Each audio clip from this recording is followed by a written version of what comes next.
Hey guys, Corey here doing another Halo 3 action figure review, and today I'm reviewing the Brute Bodyguard, or Bodyguards, because there's two of them out there, so it is plural. A nice little English lesson before a review is always awesome. But, yeah, I have two of them. They're very cool figures. I love the armor. This is probably one of my favorite armor sculpts for the Brutes. Very cool. I love the blue armor with the black/gray kind of bits and pieces added all around to give it some nice detail. And just the whole sculpt of this figure is amazing.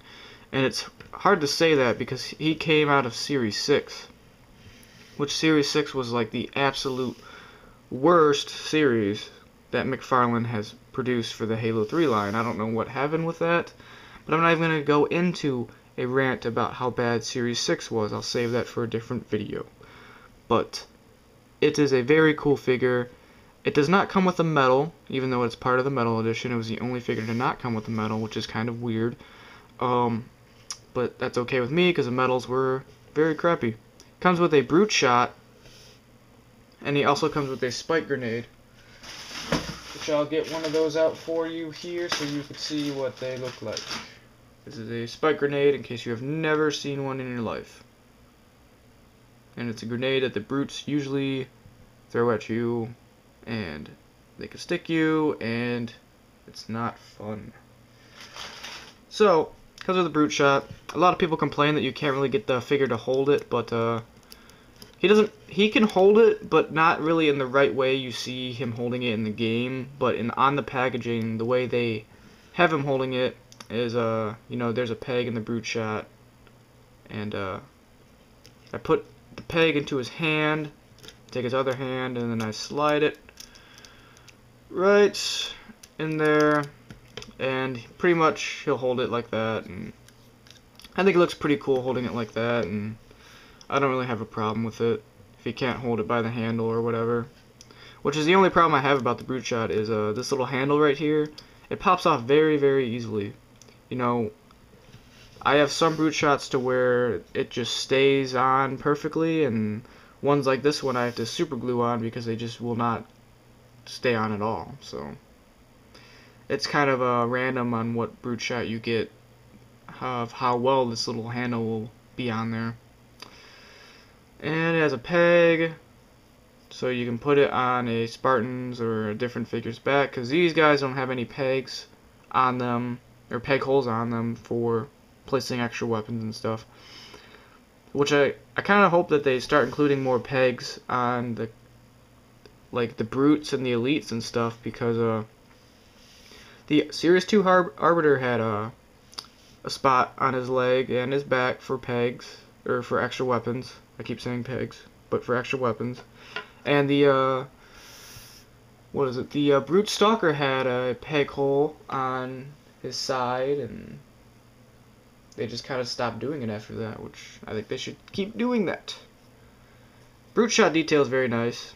I like how they added all these chips and scratches all on the blade to give it a nice battle damage texture to it, because no one likes perfectly mint condition weapons. You want weapons that have been used in battle before. Yes.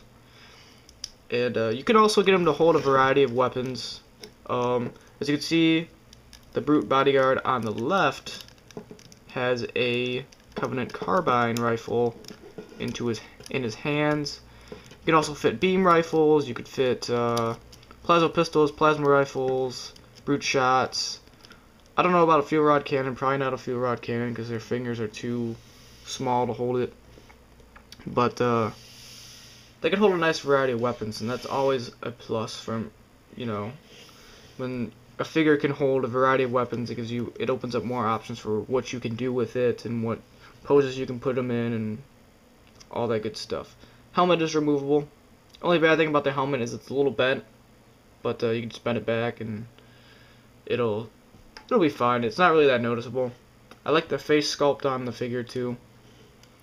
Like always, he has the bright red eyes and the evil looking face with the big carnivorous teeth and stuff. And the only paint flaw I see is they didn't paint his goatee. It's usually painted black or gray or something, and it just kind of matches the rest of the hair on his face. But that's not that big of a deal, because when you pop the helmet on, you can't tell at all. And I like the brutes when they wear their helmets. I think they look really cool. And I love this big like shoulder plate they have, and more of the high-ranking brutes have this shoulder plate, so you know that they're more important than, like, you know, a brute stalker or a lower-ranking brute where he just barely has any armor on him. So very cool figure. If you see these guys, I would pick them up for your collection. You can army build with them, but I only chose to get 2. So yeah, check out my channel. There's other Halo reviews on my channel, and other action figure stuff and stop motion coming up pretty soon. So yeah, I will see you guys in the next review, and thank you all for watching.